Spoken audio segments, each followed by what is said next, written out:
welcome back here. So how was your midterm? Was it okay?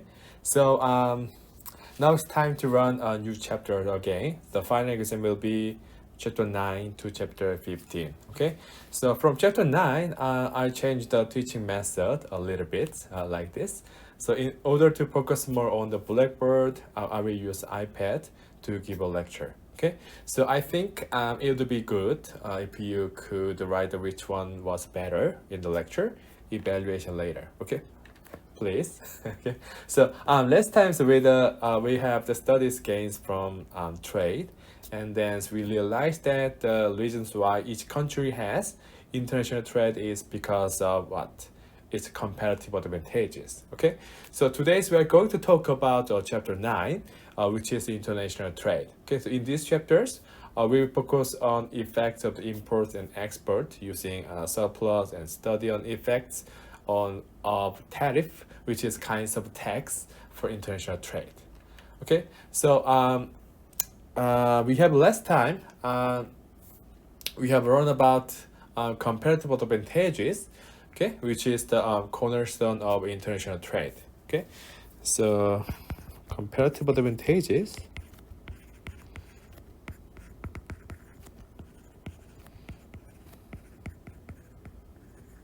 Okay, is what? The foundation of international trade.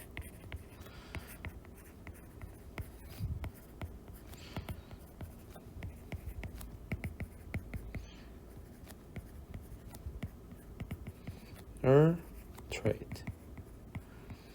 Okay, do you agree? Right? So what was the comparative advantages? Comparative advantages is the economics ability to do a task, which is to produce some particular good or services at the lower opportunity cost, right? So for examples, let's say there are two countries, which two countries are the United States and China.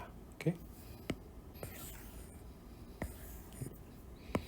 Here's the United States, and here's China. Okay, they are big countries. Okay, so in the United States, there are many great computer science and engineers. Okay, computer scientists and engineers. Okay, so they can make the iPhones using a design and technologies, right? So they can use the this kinds of technology, so they can make the iPhones, right? But on the other hand, China has the cheap labor, so China is usually can make anything at cheap prices. Okay, so in case of China, Chinese factory workers, okay, with lower wages, and they usually focus on the manufacture. Okay, right? So the United States export design technologies that can make iPhones to China. Okay, so export. So better designed smartphone, iPhone, right? And on the other hand, when the China makes the iPhones factories at lower price, the United States can import them. Okay, so import.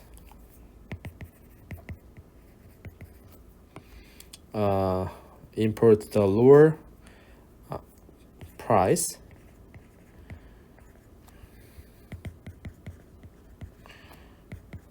import the iPhones with a lower price, right?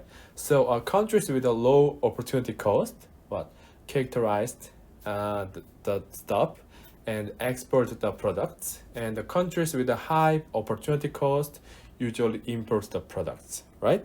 So last time we realized that in terms of comparative advantages, right?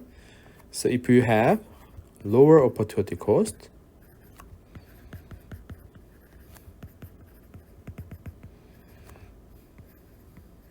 Okay, so you can specialize the stuff.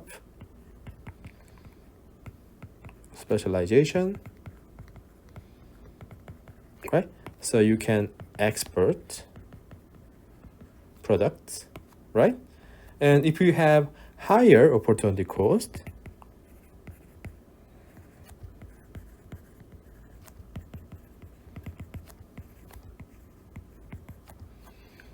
okay, then you can import the stuff. Okay, that is the what we studied last time. Okay, do you agree? So the what is the tax in the international trade? So that is the tariff. Okay.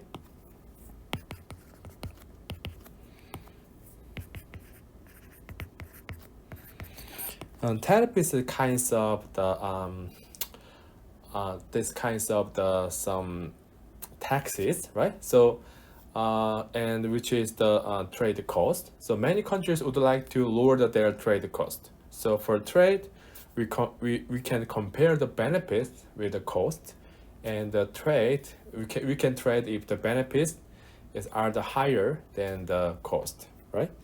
So its tariff is kinds of extra cost, right? So many countries would like to lower the trade cost.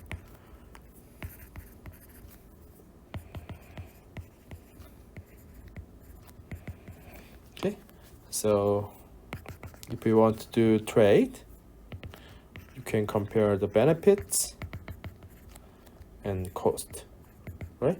So if the benefit is greater than cost, then you will choose to trade that countries, right? So for this one, how do they choose the trading partners, right? So choosing your trading partner.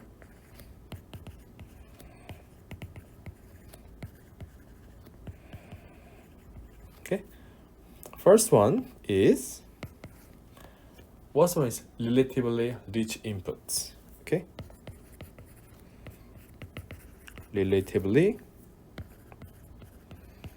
abundant inputs. Okay, so I will give you some examples, right? So how about Canada here? In Canada, there are many forests, right? There's a lot of ample forest. Okay, so what do they do? So they can export the trees, export the wood or papers. Okay, wood or papers, right? So how about New Zealand? New Zealand has many lands. Okay, has many lands.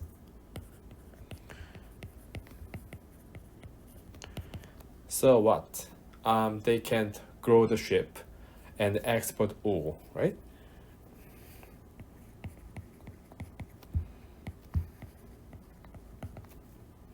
How about United States? In case of United States, there are many scientists, right? So you can make a new medicines, right, and vaccine. Okay.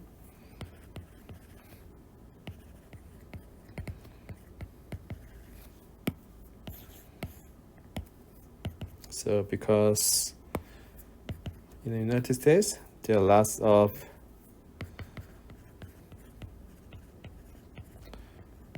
scientists, right?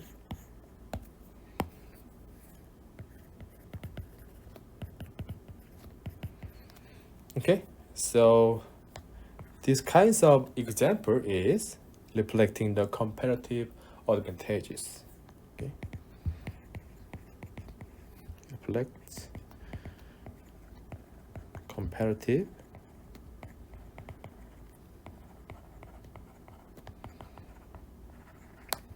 advantages, right? So second one is what? Special skills, specialized skill.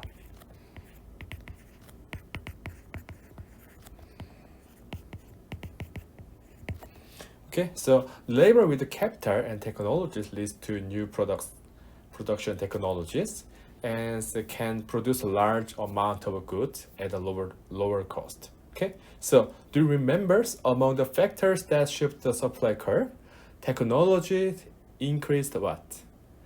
Productivity, right? So we run less times the supply is increasing, so supply curve will shift to the right? So in this case, capital and skilled labor, okay, they can use a new production technology, right? With what? At the lower price, lower cost, right? So if you continue to produce things and learn how to make them, your competitive advantages gradually increase over time, right? So this is what I called learning by doing. Okay.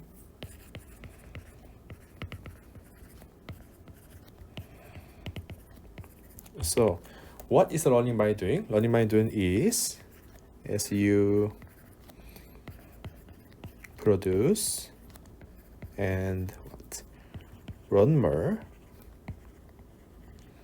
right? So comparative advantages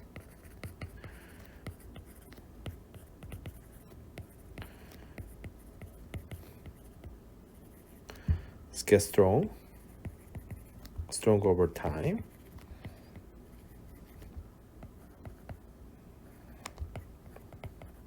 Okay, this is what is the running by doing, right?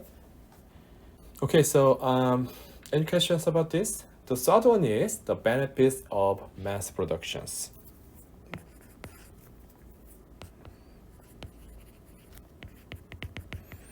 Benefits of mass production. Okay, so countries with a low opportunity cost can do mass productions, which is called the economy of scale. Okay, lower opportunity cost. So that is economy of scale. Okay, have you ever heard this kinds of word, which is the economic scale? So companies with the cost advantages can have lots of outputs as productivity increases over time, right? So for examples, so if you put 1 unit of the input, you can get 1 unit of output. Okay, so this is what we run. But if you put in the 1, you can get a 2, and if you put a 2, you can get a 4, right? Such as if you put a 1, you can get a 2. If you put a 2, you can get a 4. Okay, so that is an economic scale. Okay, so the cost advantages companies, right, gains from increasing their outputs. Okay, that is the productivity.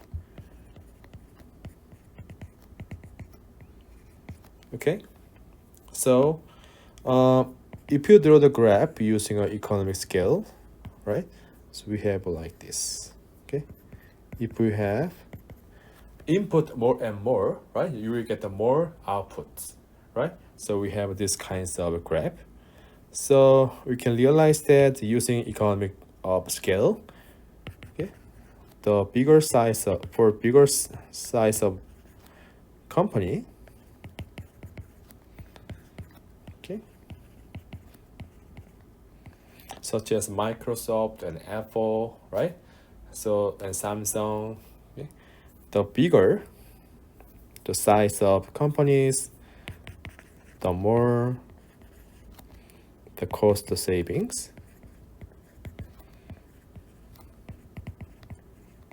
right, with the increase in productions.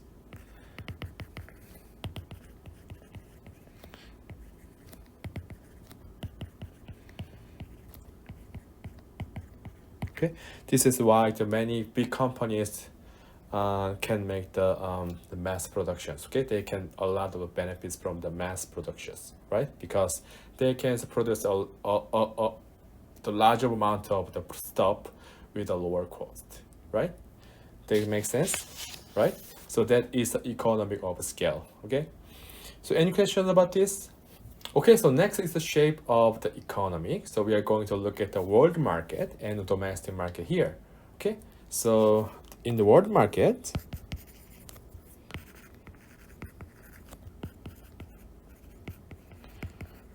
okay, so there is a world supply and a world demand. I draw the graph. Here is the world supply and world demand.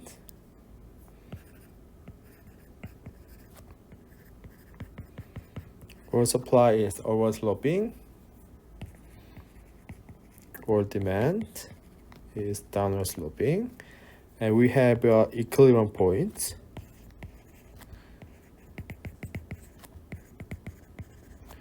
Okay, which is the world supply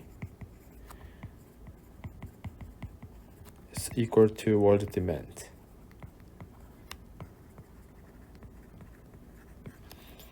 Okay, that makes sense, right? So the world demand is a total quantity demanded by all customers. Total quantity demanded by all buyers, right? And world supply is total quantity supplied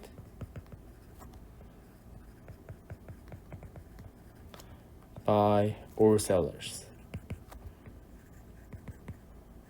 Okay, so that is the world supply and the world demand. Okay, so and the equilibrium point here, right? So is that the world supply is equal to the world demand, right? So here's we can have the world price. Okay, so let's say that world price is $12. Okay, in order to analyze, here is the world price, right? So the world price refers to the price at which goods are sold in the world market. So world price is price that products sells for in the global market.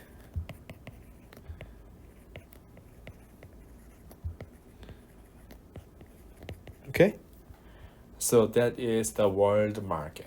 Okay, so let's take a look at the effect of the imports in the domestic market. So we focus on the domestic market now. Okay, the effect of imports. Okay, so we focus on the domestic market.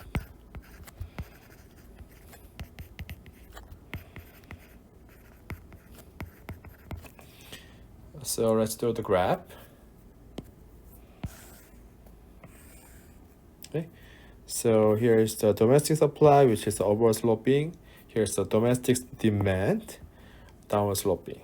Here's the domestic supply.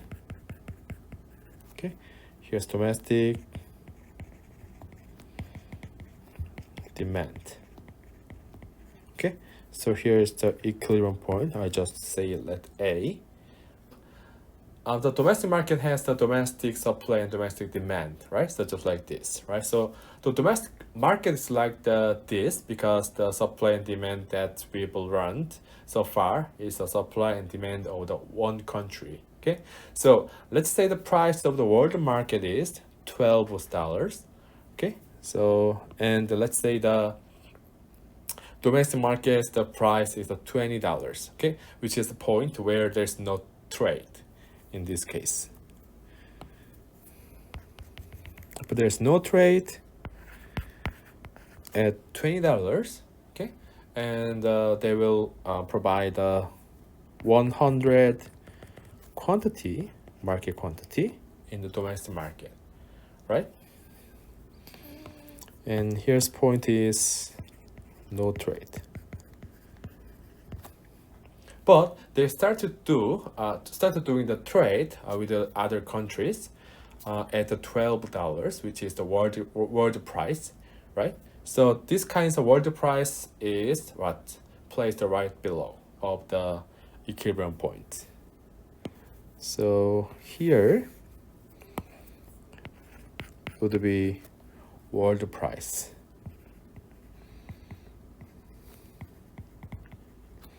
Right? So let's say that the quantity supplied is 40 and quantity demanded is 140. Okay? So here is the quantity supplied.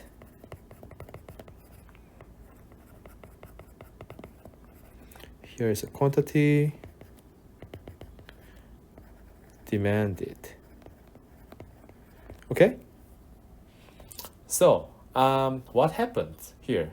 How can you say? So if there's no international trade, 100 items will be traded for $12, right? $20, right? So, but if you do international trade, it's imported at the world prices, so there's a shortage, right?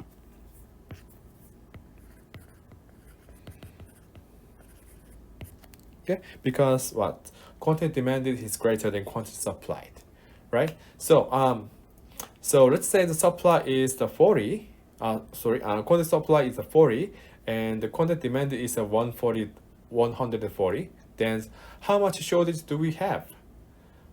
Right, 140 minus 40. So we have what? 100. Okay. So these countries will import as much as 100 shortage, right?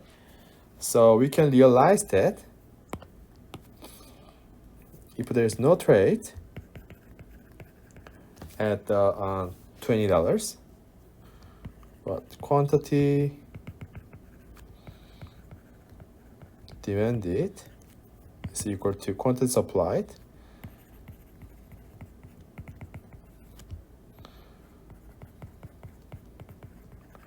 in the domestic market, right? So quantity demanded is by the domestic buyers, quantity supplied is by domestic sellers, right?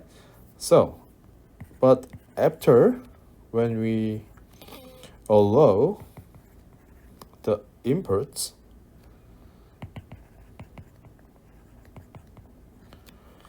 right? What happens? The higher quantity demanded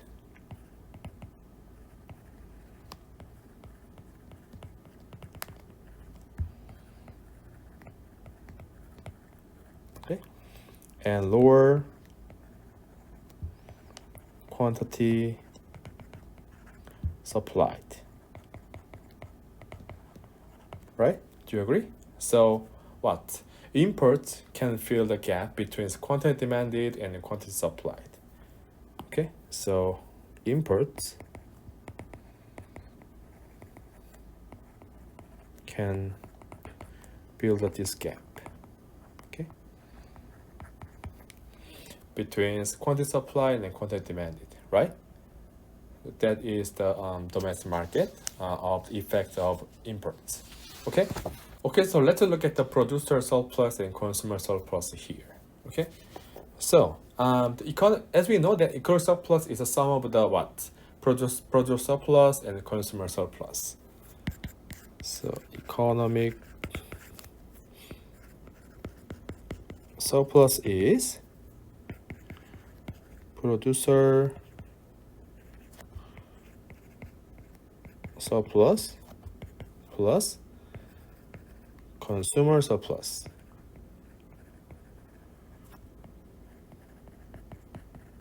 Right? Do you agree? So let's draw the graph. Here's domestic supply. Here's the domestic demand. Okay.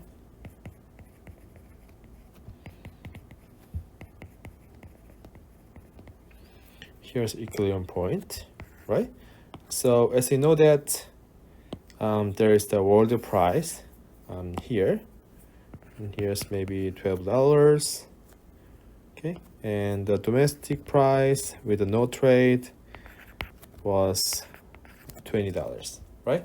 So I just let the A, B, C, D. Okay, so I just decided the areas. Okay, on the graph. Okay, so if there's no trade, okay, if there's no trade, how can you say? Here is I just move some here.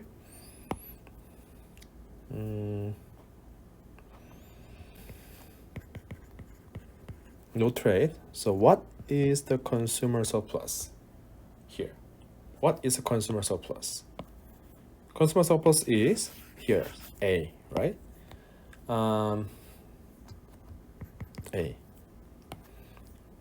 Where is the producer surplus? Producer surplus would be here, right?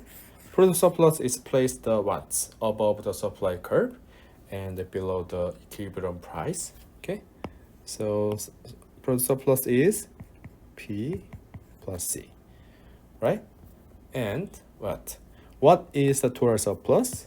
Total surplus is anyway economic surplus. Okay, so A plus B plus C, right?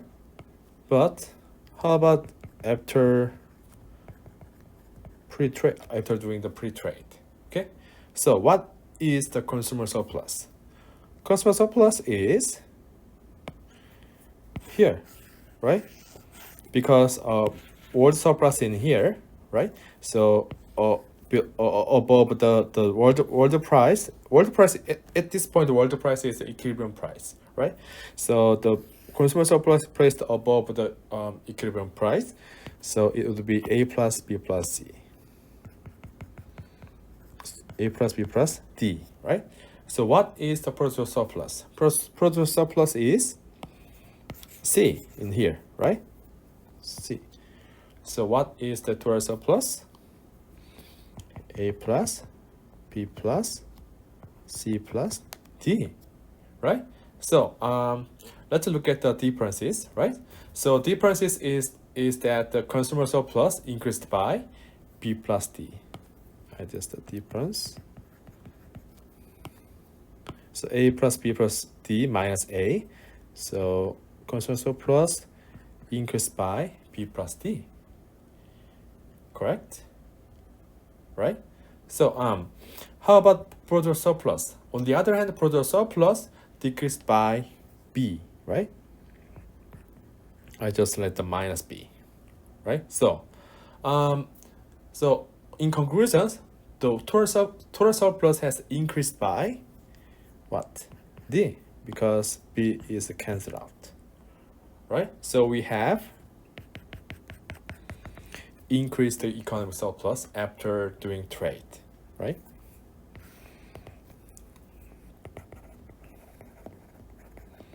Increased economic surplus, okay, in domestic market, right? So we can see that imports increased the economic surplus in the end. Okay, so we can conclude that imports raise economic surplus, right? Make sense, right? So any questions about this? Okay, so next, let's look at the effect of the export in the domestic market. Now, effects of exports. Okay, so we focus on domestic market again. So we focus on the how exports shape the domestic market. Okay, so at this time, it is domestic market that can be produced at lower price due to its high comparative advantages. Okay, so let's say you can produce the 50 stuff for $9, which is the lower than world price in domestic market.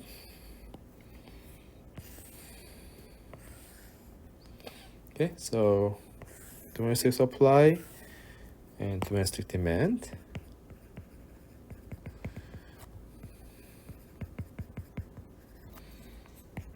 Domestic demand again. Here is the equilibrium point. I just let them move here. Okay, so I just let the market price is $9 and market quantity is now 50. Okay, so what was the market price? What was the world price here, which is the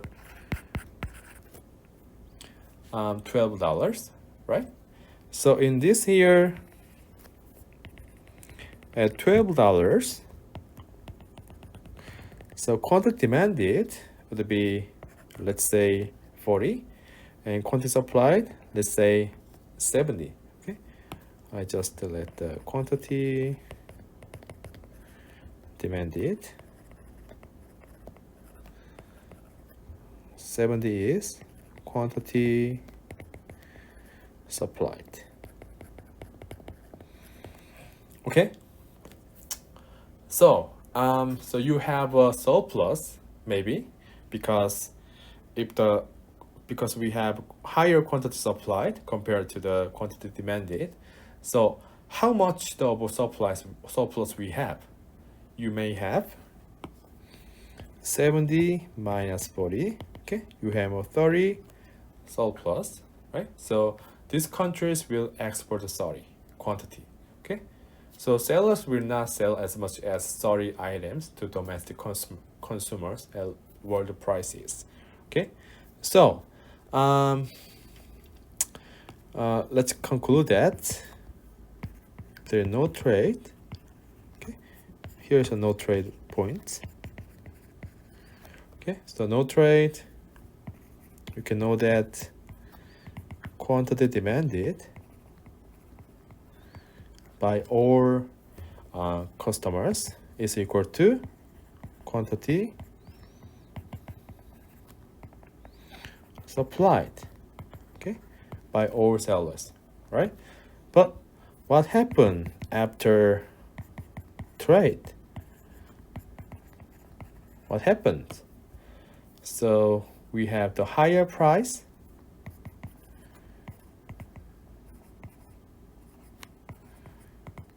right?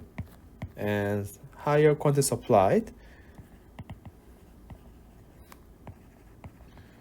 Quantity supplied and lower quantity demanded, right? So in the end, we can realize that export can fill this gap of surplus. Okay.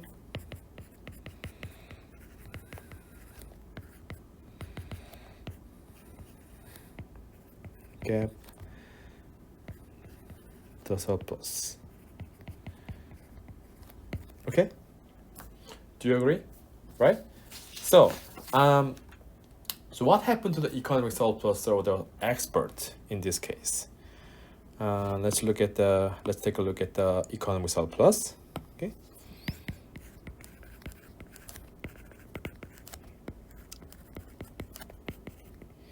Okay, economic surplus, as you know, that consists of what? Producer surplus and consumer surplus. Okay, we will look at the graph. Okay, so here's domestic supply, here's a domestic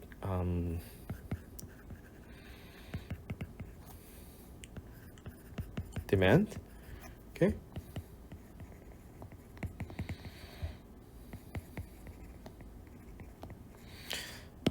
sorry, I just moved here. So here is the market price in domestic price. Here's the domestic quantity. So where is the world price? In the world price, it will be here at time, right? So world price would be $12 and domestic price is $9, right? So I just read the A, B, C, D. Okay, so let's take a look at the economic surplus, producer surplus, and the consumer surplus, right? So what is the consumer surplus with no trade? What is the consumer surplus? Consumer surplus is kinds of this with no trade, right? So what is that? A plus B, right? So what is the producer surplus? Producer surplus is in here, right? So C. So what is the total surplus? Total surplus is economic surplus. So A plus B plus C. Okay. So what happened after trading? Pre-trade.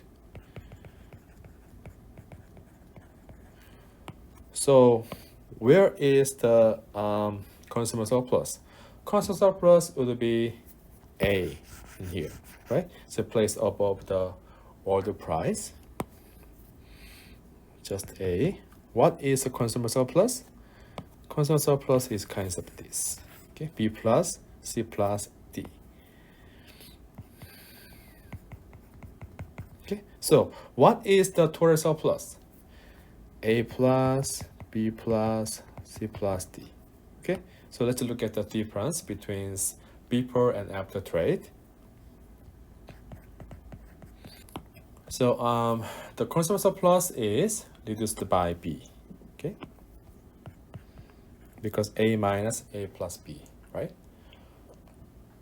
So how about producer surplus? Producer surplus increased by B plus D, okay? Because B plus C plus D minus C, right? And the overall, the economic surplus is increased by D, okay? Sorry, increased by, I have a mistake.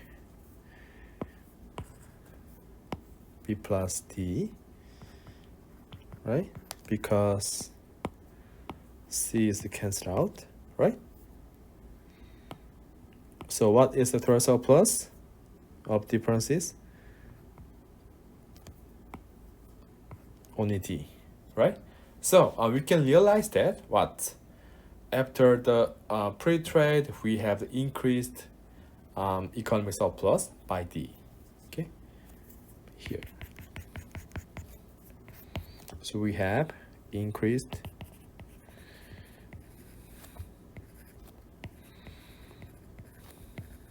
economic surplus, okay? Because we export scrap.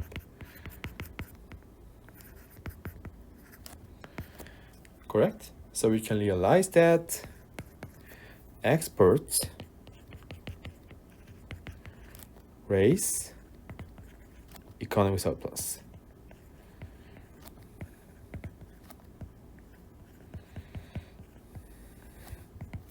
Okay, do you agree? So whether you import or export, it would increase the country's economic surplus. And so these comparative advantages causes international trade, right? But it is games where everyone wins. I just ask the everyone wins.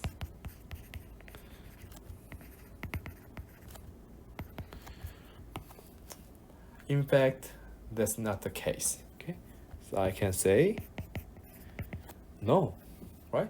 So as you know that free flow of a product. Okay.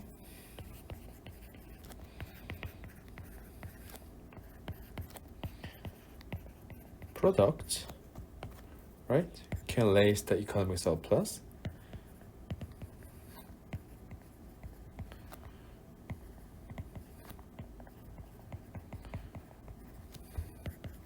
And then they can increase the living standards.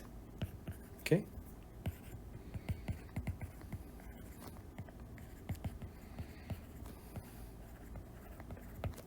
Okay. But the trade doesn't increase the size of a pie, but instead redistribute it. Okay. So, but trade is not about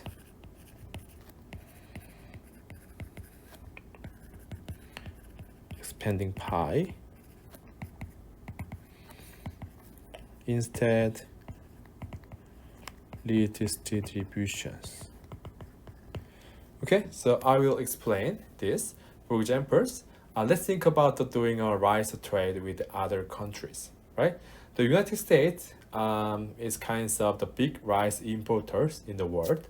However, when the other countries export the rice, if the United States has trade barriers such as tariff and quotas, okay, such as the tariff and quotas we have run about, right? So so in this case, the prices rises, so domestic rice's price increase, but the rice price goes down, so competitiveness goes down, right? So in the United States stopped the free trade because of the large supply of rice in the domestic market, right? So it is very hard to play the game where everyone wins because of all the factors that prevent free trade. Okay, so there's kinds of trade barriers. Okay, so in this case, in domestic market, supply increase and price down. So competitions will be increased. So United States will protest against free trade.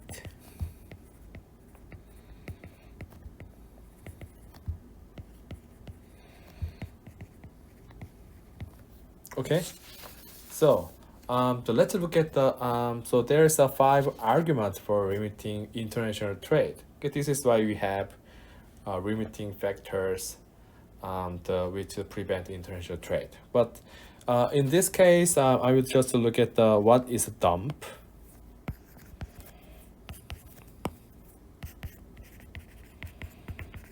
Okay, and just read another 4 arguments. It would be not difficult. So what is a dump? Right. So if the price of foreign productions is less than the price of domestic production, it is a tax, right? So because it is to protect the domestic infant industry. Okay, so dumpings happened. Foreign products price is less than domestic production price. Okay, so usually in these countries would like to take a tax, right, to the foreign products in order to prevent infant industry.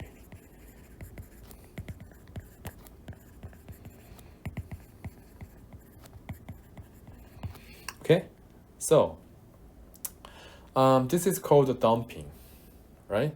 So thus this tax leads to the unfair competitions and eventually to the job losses in the industries in other countries that rely on the imports, resulting in a loss of unemployment. Okay, that's the problem of a dump. So it causes unfair competition. Okay, so in other countries, in case of job in imported dependent,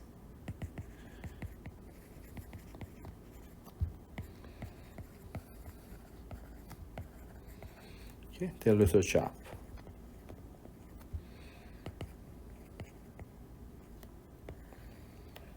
Right? Therefore, many economists advocate free trade and emphasize anti-dumping laws. Okay. So many economists insist anti-dumping laws. Okay, so that is a very big political issue on these days. Okay, so the following are international trade regulations. International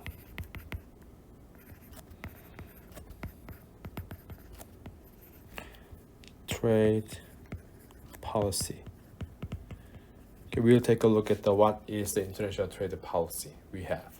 Okay, so one of them is the regulation is tax, which is a tariff. Okay, so regulation typically have a tariff, right?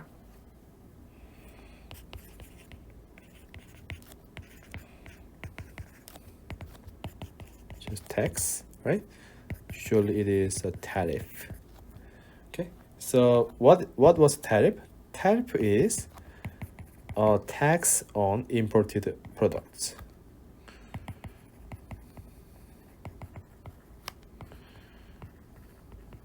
Okay, so I take a look at the examples.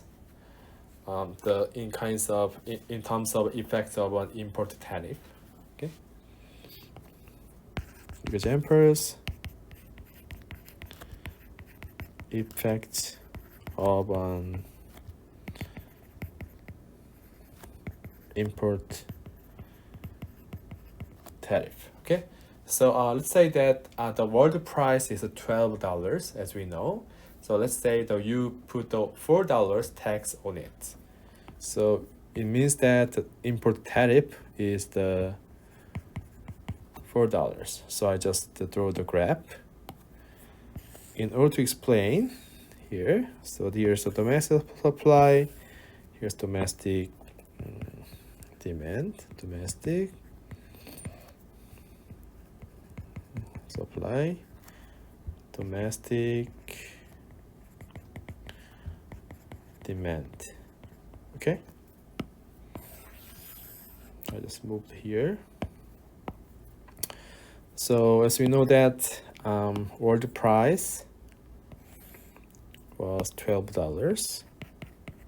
Okay, and after imposing a tax, which is $4, right? So the graph would be increased by $4. So it's become $60. Okay, the price will be $16 when the goods comes in at world price. Okay, so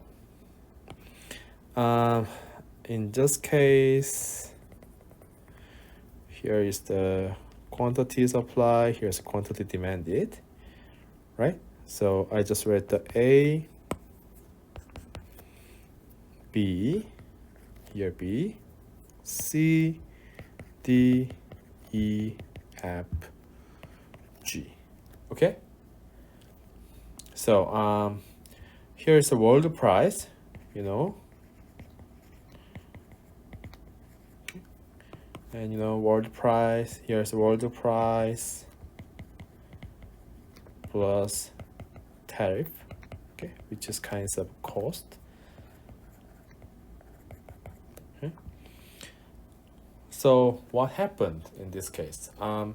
If you think about surplus, okay, total surplus, right? So what happens at this point? The import quantity is going to be much smaller after the tariff, okay? Because here's here.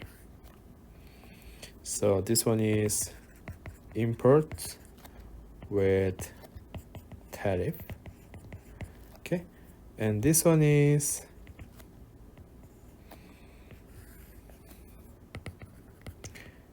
import without tariff.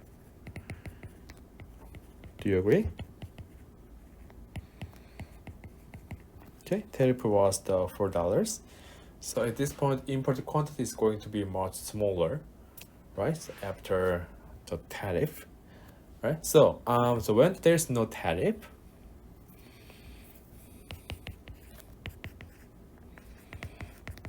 okay, let's take a look at the where is the consumer surplus. What is the consumer surplus? Consumer surplus would be here, right? So A, B, C, D, E, F. A plus, B plus, C, D, E, F, right? So what is the product surplus? Product surplus is only what? G, here, right? G. So what is the total surplus? Total surplus is economic surplus. So A plus, B plus, C plus, D plus, D plus, F plus, G. Okay, do you agree? The total surplus is A plus, B plus, C plus, D plus, E plus, F. But after tariff,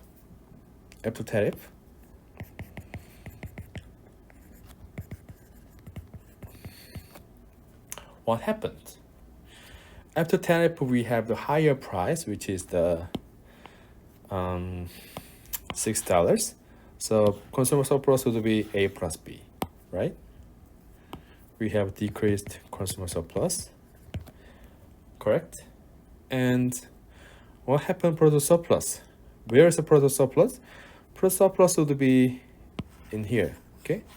C plus G, correct? C plus G, okay? And what is the new things in here? After imposing tariff, we can get a government surplus. Okay, so where is government surplus? Government surplus is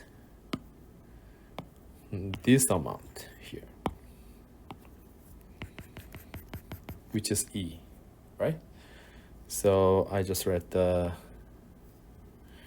government surplus. In here, no, but in here we have E, right? Do you agree? So what is a total surplus? Total surplus A plus, B plus, C plus, E plus, G. Okay, so let's take a look at the differences between no trade and after trade. Okay, what was that? Decreased by C plus, D plus, E plus, F, right? How about product surplus? Product surplus increased by C. What happens in total surplus? Total surplus is, well, anyway, after imposing a tariff, we have the increased by E, government surplus. So we have, in total, we have the decrease of total surplus, D plus F. Okay, so it means that this amount is disappear after imposing a tariff. Okay, so what happened? What was that? No one take it after imposing tax. Okay, so what was that? That way lose. Okay, so after imposing tax, we can realize that even though government take the some kinds of surplus, anyway, if we think about the total domestic market, we have a dead and lose where no one take it. Okay, so here is B plus F is would be dead values. Okay, is it clear? Okay, so that's the kinds of effect of the tariff in the domestic market. So next one is red tape. Okay, so red tape has the same effect of the tariff. So this is kinds of government regulations. Here.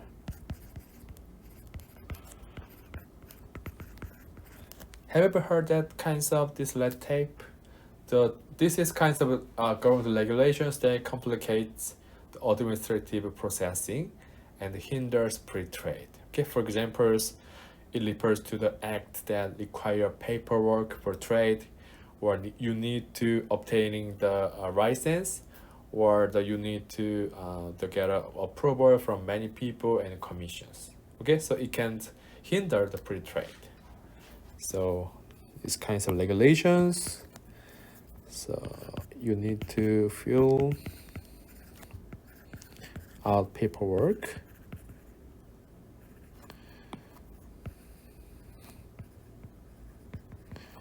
And you need to obtain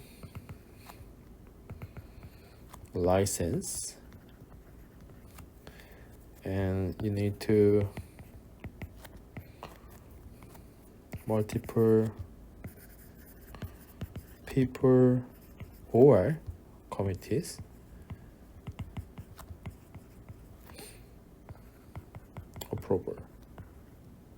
approval decision. Okay, so this is said to have originated from the red tape binding to the import documents. Okay, so this kinds of here in 1906 there's some import documents, they are binding the red tape. Okay, so it starts from 96.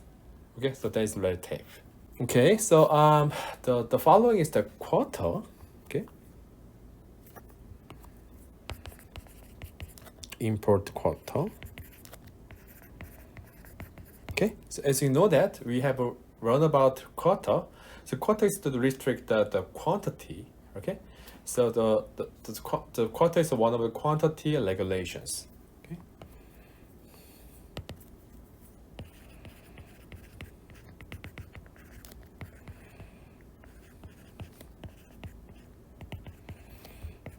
So so quantities are vertical lines within the graph. Okay, just like this. If we have supply and demand curve, the quota is restricted to quantity in here, right? So after that, the consumers would like to pay the price up to this price. Suppliers would like to get this price, right? So from the getting of quotas, we can get a dead values where no one take it. Okay, so that is a way that we have the inefficient distributions, right? So where is the government outcomes from the quota?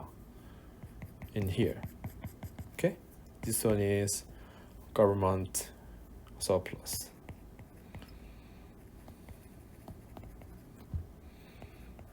Outcomes, right? So that's the effect of a quota. So quota is limits on the quantity of goods. Okay. So actually, the import quota has a similar effect of tariff. Okay, because they cost the dead values, right? Right. Okay, so lastly, exchange rate manipulation.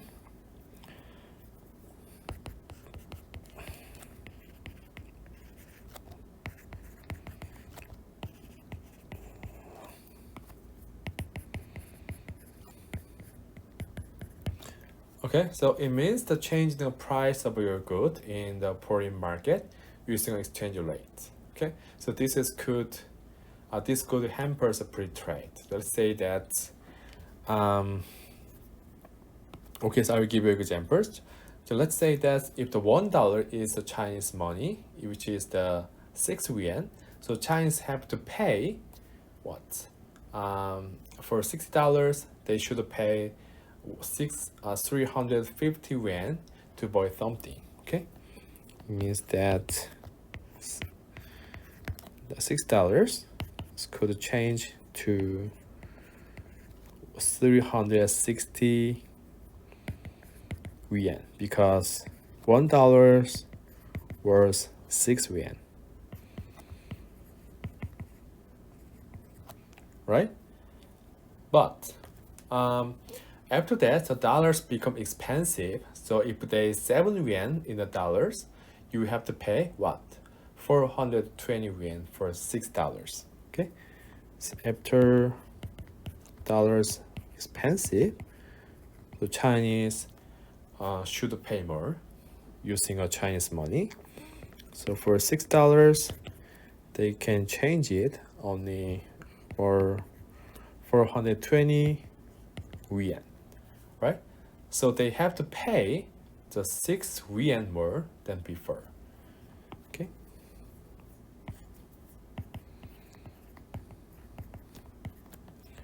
Right? So this is when the American goods become expensive to Chinese consumers. On the other hand, the Chinese goods are cheaper for American consumers. Okay.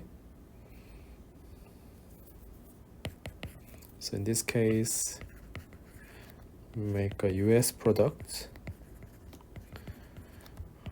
more expensive for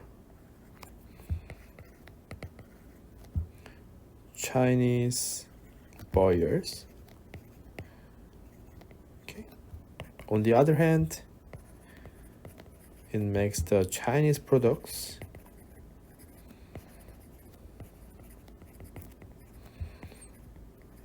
more cheaper for United States buyers. Okay, so exchange rate, using exchange rate manipulation is you can change the price of your goods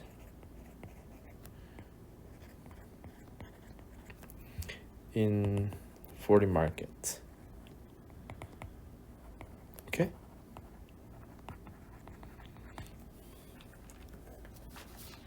Okay. Okay, next, let's take a look at the effect of globalization.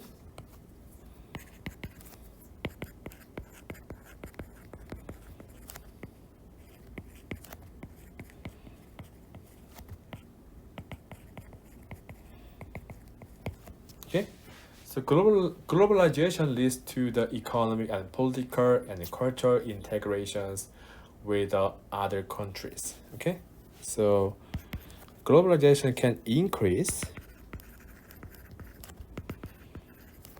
economic, political, and cultural integration.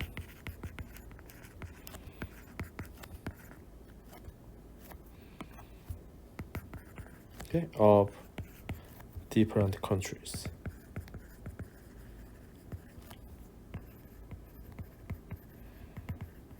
Okay, so you can lower the cost of trade. So you can decrease trade cost, right? Because what? There's several reasons. So it can lower the trade barriers, right? Lower trade barriers, right? And you can develop the transportation. So there is improvement of transportation.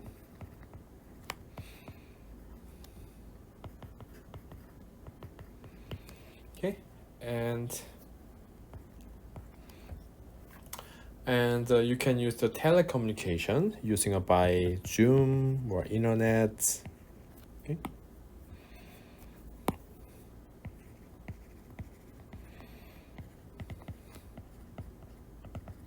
So you can communicate easily to other countries' people, right?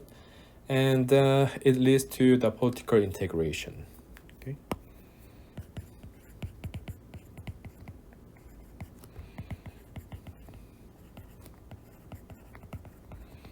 Okay, so such as what? G7 or G20 for trade, and EU, okay, European Union, right?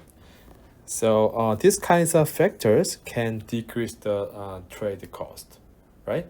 So and between them, when you trade, you exchange these benefits with each others, right? However, even though we realize that globalization has a lot of benefits using international trade, but it can also wage inequality. Okay, so international trade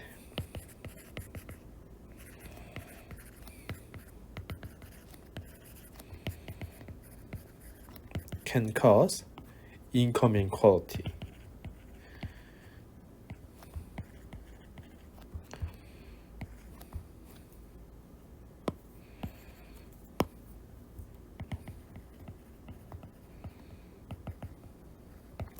Okay, so not all workers in countries benefit from international trade. For example, highly educated workers are paid higher wages. This makes sense. But on the other hand, less educated workers are paid lower wages, right? So therefore, when producing technologies intensive goods, more educated, and skilled workers are more charged, causing equal inequality problem, right? So because not all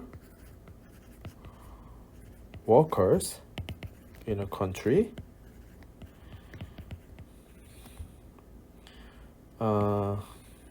benefits from international trade.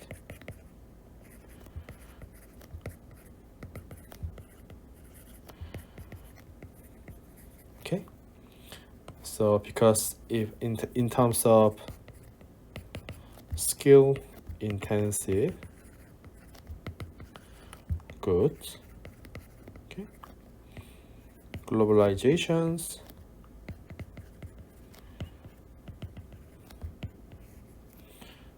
can increase the wage of higher educated workers.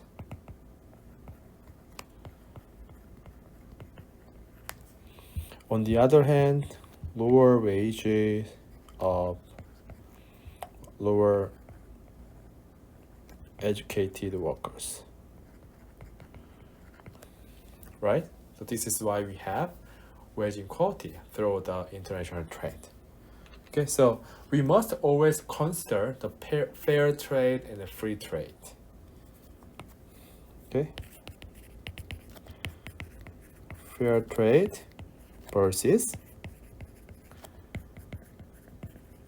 free trade.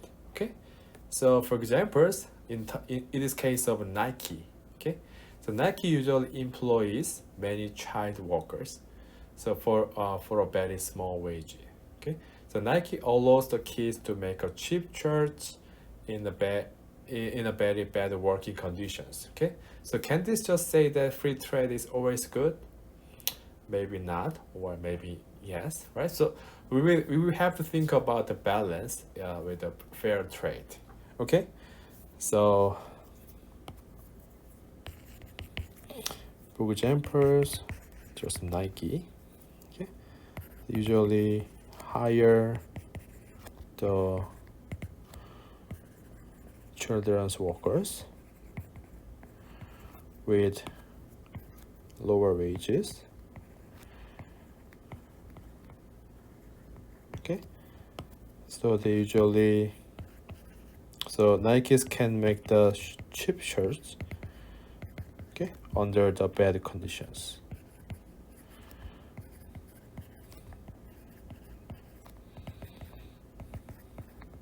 Okay, so you should think about which one is better between fair trade and free trade. Okay, so that is all chapter 9, which is about international trade. The next time we will study chapter 10. Okay, thank you.